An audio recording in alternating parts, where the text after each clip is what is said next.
Hi, right. My name's Caroline Richards. I'm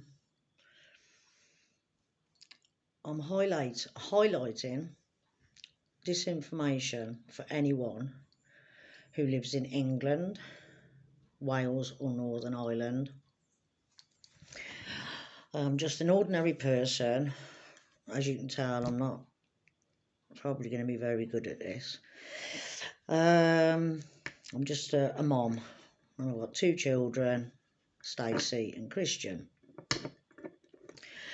And I wish I wasn't having to do this.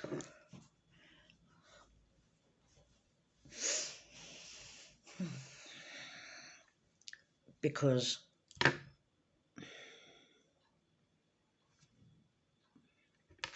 that would mean that Kristian, my son, was still alive and here. But he isn't. And he died. He died tragically, which is why I found out the information that I have found out, that there are no laws or regulations in this country again for funeral directors to be regulated and have codes of practice and be monitored or held accountable for what they do behind closed doors. Like most people, I just assumed that there was laws in England and Wales and Northern Ireland, but apparently only Scotland government care, because Scotland have actually now got in place regulations to basically see how funeral directors behave.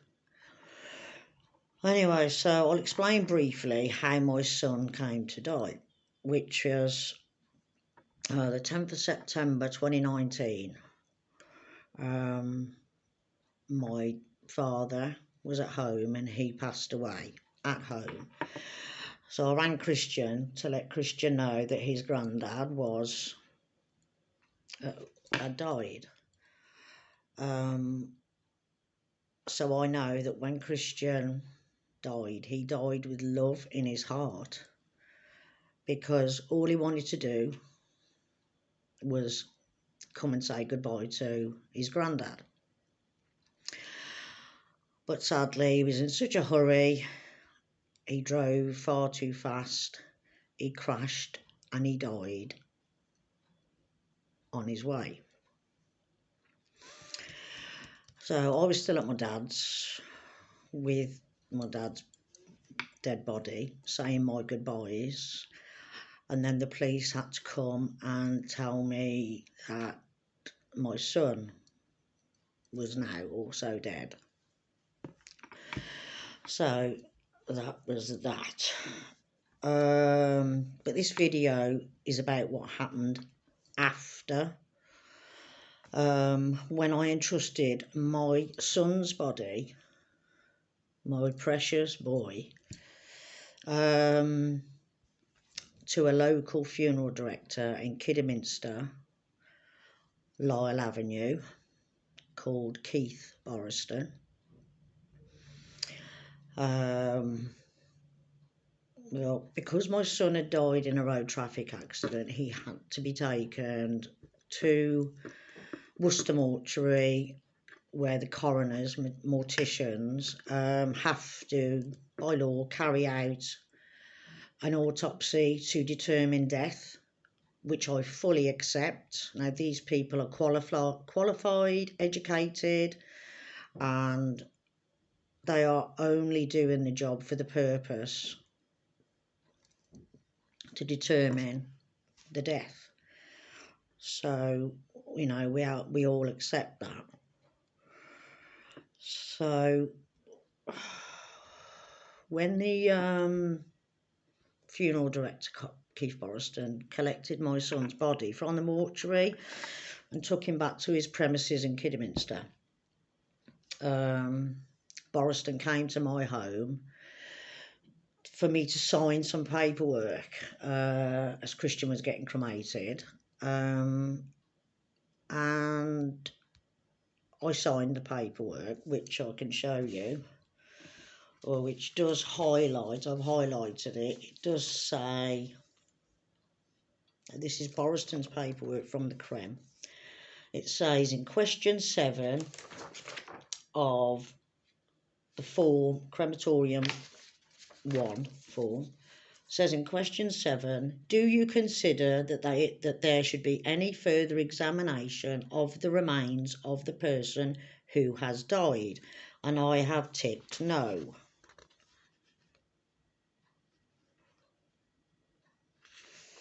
So to me, that was that. I then assumed that all the funeral director did was to keep my son's body and get him dressed in his clothes, which I was to send up. So now I'll explain why I have found it necessary to publicise what did happen, which I found out in the most heartbreaking way from the funeral director himself. I went to view my son's body at his premises, and I was sat waiting to go into the chapel of rest to go and see Kristian. But before I went in, the funeral director insisted on telling me in great detail about what he calls his procedures and preparations of dead bodies, and especially after an autopsy,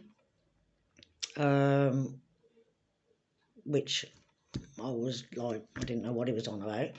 But anyway, so he went into great detail to tell me that he had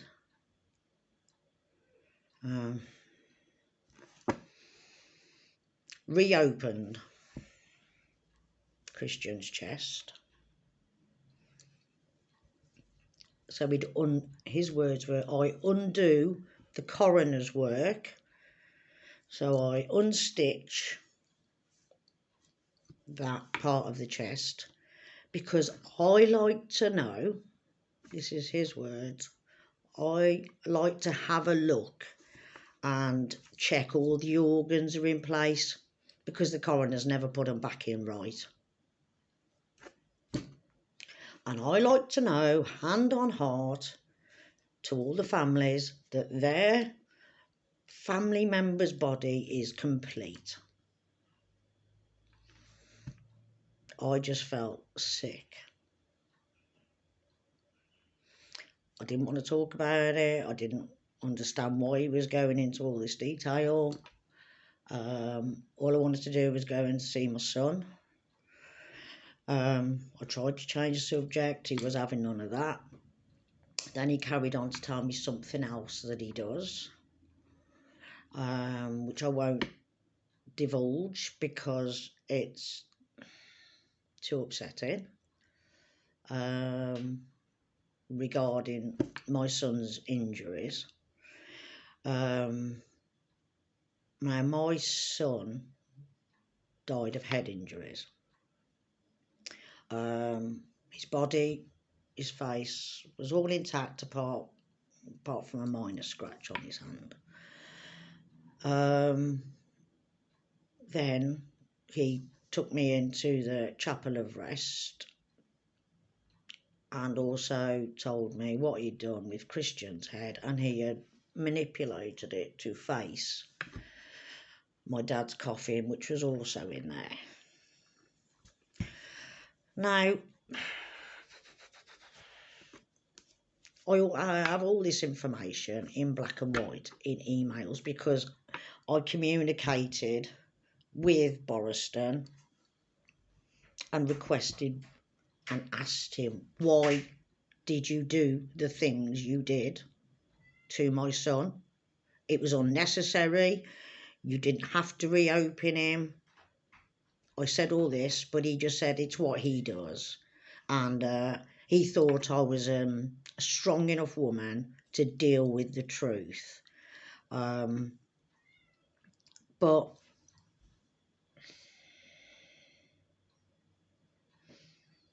Kristian's got no voice, right? And lots of other people have contacted me to say that Boriston did the same to their family members. And when they've had autopsies, to me, they should just be left alone. It's not normal. And I question his reasons, and for whose benefit was it?